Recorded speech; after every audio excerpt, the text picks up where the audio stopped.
About 10 years ago, I had a breakthrough that completely changed the way that I drew portraits, and it had nothing to do with learning how to draw eyes or noses better. In this video, I'll show you exactly what this approach looks like as I draw these portraits, and why this one shift has the potential to radically improve your drawing skills. Here's the trap that most beginning and intermediate artists fall into. They think of a portrait as a collection of parts. There are two eyes, a nose, a mouth, and instead of building the portrait up as a whole, they start drawing those parts in isolation. At this stage, it is very common for a features first artist to dive into drawing a perfect eye. But this is actually a huge mistake because at this point, we don't really have enough information to know how big that eye should be or how it relates to the rest of the face.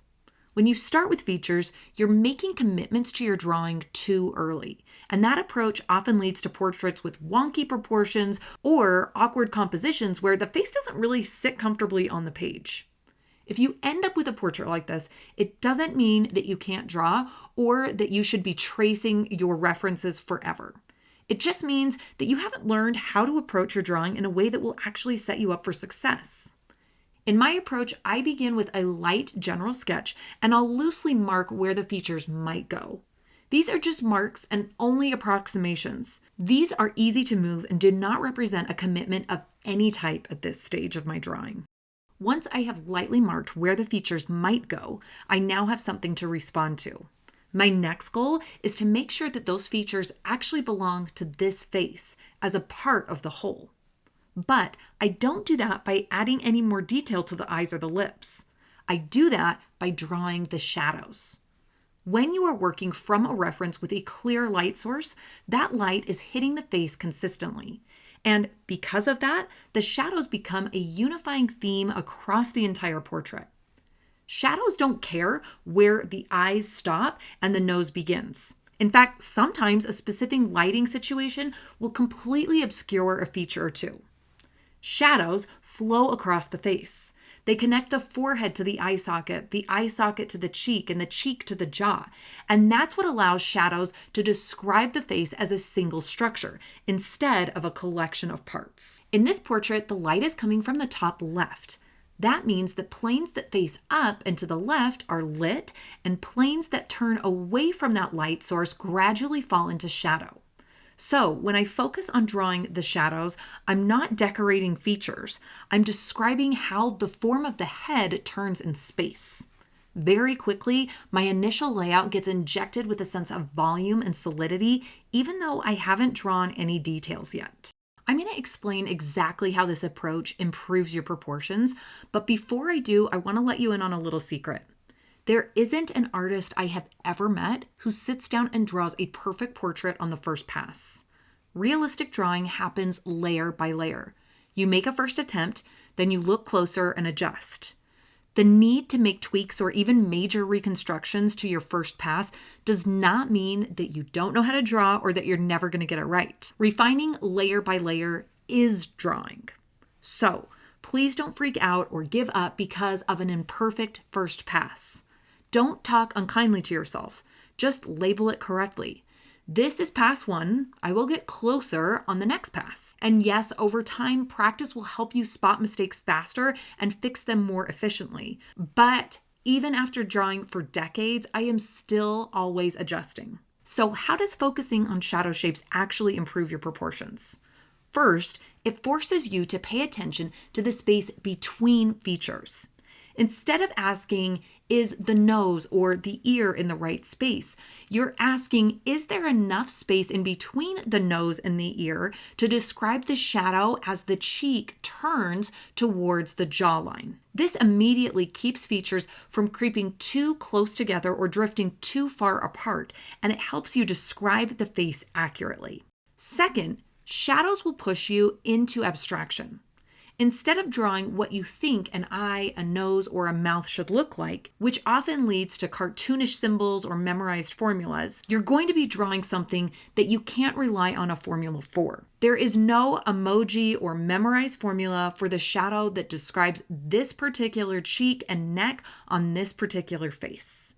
So you're going to be forced to draw what you actually see. As you focus on these specific abstract shapes, you are going to find more accurate proportions in addition to being able to capture a stronger likeness of your model. Now, here's where the magic begins to happen.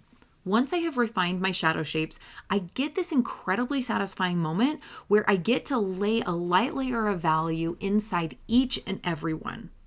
This converts my lines into shapes and describes the volume of the head with just 2 values. You've already seen how this portrait turns out, so you know that I'm going to be adding more value. But 2-value studies can be a beautiful practice tool in and of themselves.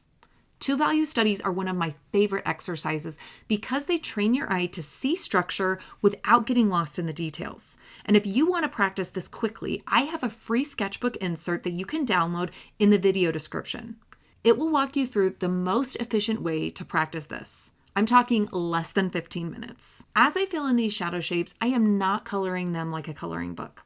I'm constantly looking back at my photo reference and making small adjustments. And I keep it light because I want the option to shift and refine in later layers too. Remember, accurate drawing happens layer by layer. Drawing shadow shapes is more of a creative skill than a technical one. And that's because you're interpreting a photograph, not copying it. 2 different artists could interpret the edge of the shadow or a shadow transition differently. And that doesn't necessarily mean that one of them has to be wrong. As you explore shadow shapes, you start noticing what you like, what you don't like, and you'll naturally begin to develop your own style and set of preferences. Once my shadow shape block-in is complete, I can finally shift towards rendering and refining the features. But because I have a strong block-in, I'm no longer guessing where those features belong. I already know the proportions are working because the structure and likeness were established when I drew the shadows. This shadows first approach gives me so much more confidence as I move towards the details. It allows me to isolate rendering in this phase instead of trying to juggle composition, proportions, values, and detail all at once. That separation alone makes the process feel more calm and allows drawing to be the relaxing, mindful, or engaging activity it's supposed to be. While it is 100% possible to add more detail by using the same pencil with more pressure, I have opted to introduce a couple darker pencils. This gives me a little bit more space to push my darks darker, and it expands my toolkit and my options while still allowing this to be a value exercise. Recently, I was talking with one of my students. She showed me a beautiful drawing of a crane's head, and there was color, value, and so much impact.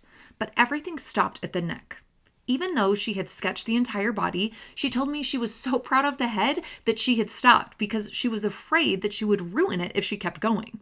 Have you ever been there? Scared that if you touch the drawing again, you'll break it? This is surprisingly common, and it's something that I don't want you to experience anymore. Learning to build a drawing in adjustable layers where you solve 1 or 2 problems at a time helps prevent this completely. This approach doesn't allow one part of the drawing to get too far ahead of the rest. Even as I slow down to refine details here, I intentionally move around the drawing, making sure that everything advances together. I definitely would never let the eyes cross the finish line before I ever thought about the chin or the neck. A shadows first approach hasn't been widely embraced by the colored pencil community, and I think that's a big missed opportunity. In many ways, colored pencil artists need this approach just as much, if not more, than artists working in other mediums. Colored pencil is a time-intensive medium, so it's important that the time we spend is intentional and it's strategically invested. When you begin by organizing the shadows, you avoid the trap of getting several hours into a drawing and suddenly realizing that the proportions are off. Those foundational decisions are already in place. And there's another reason this matters. Colored pencil doesn't always forgive big structural mistakes.